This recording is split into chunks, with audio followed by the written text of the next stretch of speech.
Hello, welcome to week 2 of your COMM 300 Conceptualizing Communication course. Very excited this week as we will actually begin to dive into some specific theories of communication. We'll be looking at those theories from the perspective of the actual communicator. So let's go ahead and we'll go ahead and zoom on over to our Canvas board and take a look at what's happening. So we will go ahead and click into our modules where all of our information is. Of course, you see week 1 here. We talked a little bit about theories. What is a theory and what are the different ways we as communication scholars characterize and look at theory in our discipline. So it gives you a little foundation. This week, we're actually going to get into a bunch of different theories, which I'm very excited about. So we will go ahead and click on our overview, which I hope is the first step you do each day, and look at what we are going to be doing this week. And of course, we are going to be looking at theories that derive from the perspective of the communicator, you, the communicator, how you deliver and receive and send messages as the communicator. This chapter has just a ton of theories in it, but I have not picked all of them, believe it or not. We will only be talking about the following theories you see here because there's just far too many of them to cover. But these are the ones that I think are most important and the ones you will probably encounter later on in your upper division coursework. So as we read, we're going to watch the video. I've got 3 activities this week because we've got a bunch of theories. But again, I'm very excited about them because there's some fun ones in here. So we will go ahead and open up our chapter 3 PowerPoint and get started. I have that chapter 3 PowerPoint already right here just because I wanted to make sure I could make it a little bigger so you can see. So as I said, again, we're moving now to the specific theories we've developed. And of course, they're coming from the perspective of you, the communicator, as the person who sends and receives and processes messages. And the very first one that the text introduces you to is pretty simple. It's trait theories. And there is a whole area of communication research and theory that looks at just how traits that you as the communicator possess affect your communication. So it says there, a trait is a distinguishing characteristic or quality. It's something you possess. It's a personality trait, a biological trait. And you see the examples there of argumentativeness or communication apprehension. So if I possess and I'm very argumentative as a person, how does that affect my interactions and my communication? I could be someone who's very communication apprehensive. That's a trait I possess. And how does that then affect my communication and how I look at communication? So certainly traits are things that we possess. Like I say, a trait I possess is introversion. I tend to be more introverted, which means I don't particularly like being in large groups or talking to large groups of people, which is very interesting when you consider what I do for a living. So we can actually research just these different communication traits and their impact on people's communication.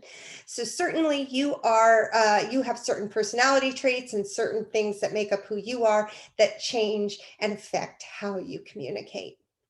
That's all I'm really going to say about trait theories. I think they're pretty self-explanatory. Excuse me. So we'll move on to one of my favorite. These we'll spend a little more time in. This next group of theories really deals with cognitive information processing, and that's you, how you cognitively take information in and process what it means. And the very first theory, and by the way, as human beings, we are always processing information and trying to explain things. It's just second nature that we're doing it.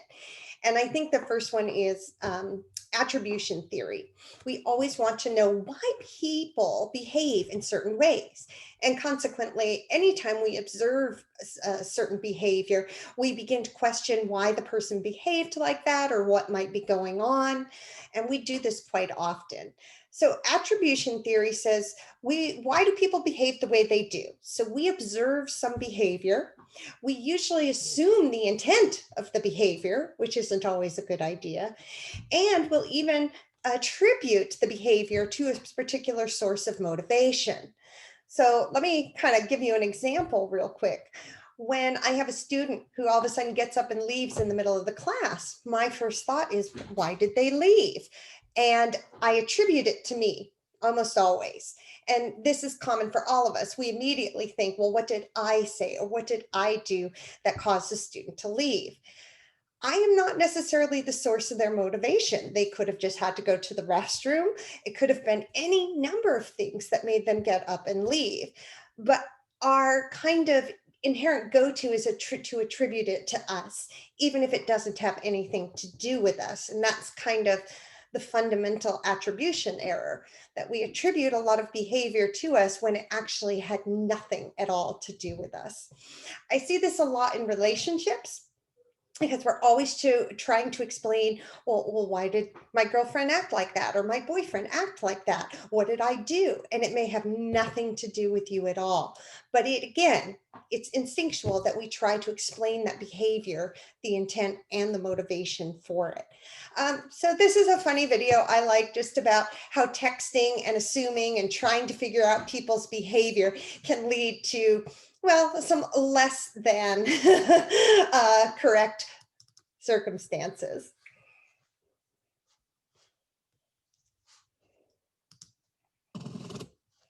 I was in a relationship for a few years, and I think in the time I was in the relationship, all dating communication went exclusively to text. You can't call anybody anymore. If you call someone, they're like, "What? Are you on fire? Then quit wasting my time. Text me that shit." And I don't like texting people, especially girls. There's always miscommunication that happens. This is a situation I get into all the time. I'll text a girl, she texts me back right away. I text her back right away. She texts me back right away. I text her back right away. She texts me back right away. I text her back right away. She texts me back right away. Then I'll say something like, "All right, cool. So you want to get pizza on Tuesday?" And then I don't hear anything. And I'm like, "What just happened?" "I know you read that shit. You responded to 20 other things I just said. What, do you not like me anymore? You don't have 2 seconds to say, yes, I want to get pizza, or no, I don't want to get pizza? Would you check your phone into a locker and go ride a roller coaster for a few hours? What's the deal?" And after a few hours of no response, I get real upset. And I just want to send a text that says something like, "Well, guess who just got uninvited to the pizza party? You did, because I hate you now." Girl always writes something back. "Sorry, I was at my niece's ballet recital. We had to turn off our phones." "Whatever, we're done. I finished that pizza hours ago. I went with my friend Brian. He's nice to me." Okay, so hopefully you can see this is attribution error, trying to explain the intent for why this girl didn't text back right away. And this ended an entire relationship possibly, because we have to try to attribute the behavior to something. So it's somewhat of a mistake as well to try to attribute, or at least the source of the motivation, to ourselves when other people do things, but we certainly do. So that is attribution theory. All right, the next theory we have about how we process and receive messages is used quite a bit in persuasion. And if you were to study persuasion, you will see this theory come up if you take our whole course in persuasion.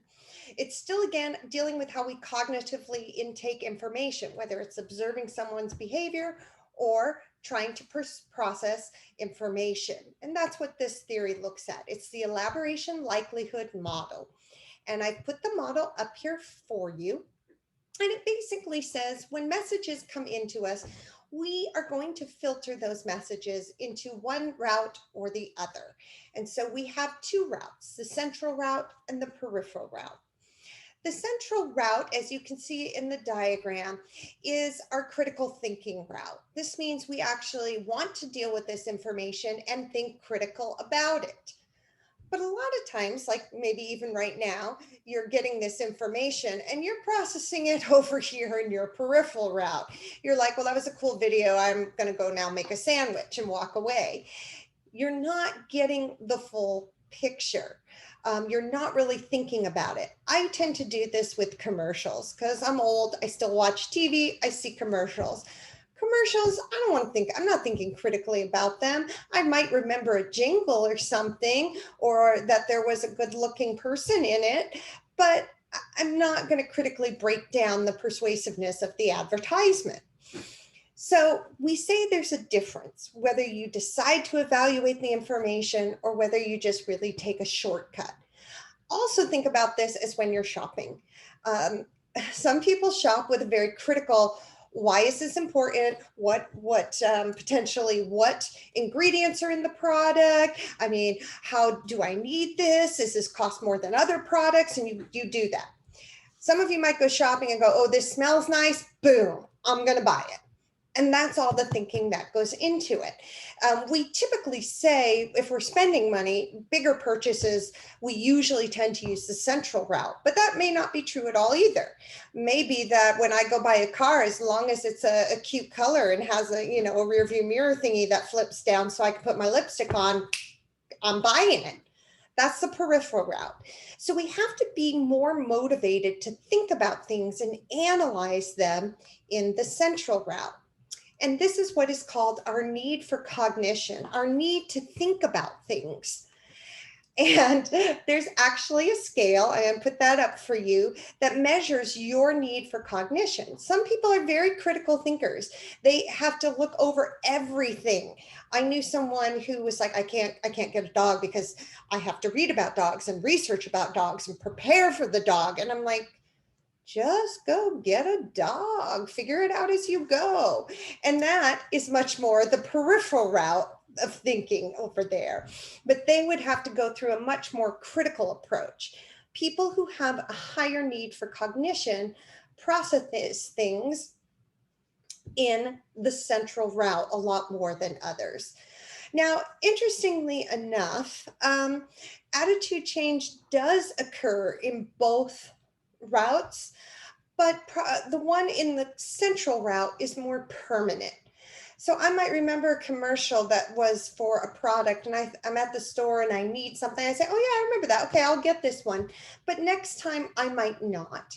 Whereas if I took the time to study the different propositions on my ballot and critically think about them and analyze all them, I'm probably developing a behavior and a belief that's much, much more difficult to change and is probably going to persist in the long run. So again, this is likely to be more permanent and predict my behavior in future instances. And this probably not. I tried a new lipstick. I didn't think it was great. Somebody told me to. I didn't research it. I probably should have researched it. Probably could have saved myself some money. But this is the two kind of sides of how we process information. This is the elaboration likelihood model. Okay. We also have another theory that kind of combines the last two, because it's not only about receiving information, but can also look at why people behave the way they do. And we call this expectancy value theory. So we have what we refer to as valence, information that either supports or refutes our beliefs. Positive information supports our beliefs. And of course, something that's negatively valenced goes against our beliefs. And this is really critical because we're in a political season right now. And a lot of times we prefer things that are positively balanced. We don't want to listen to information that disagrees or refutes our beliefs. So certainly we give more credibility to the things we think are positively balanced.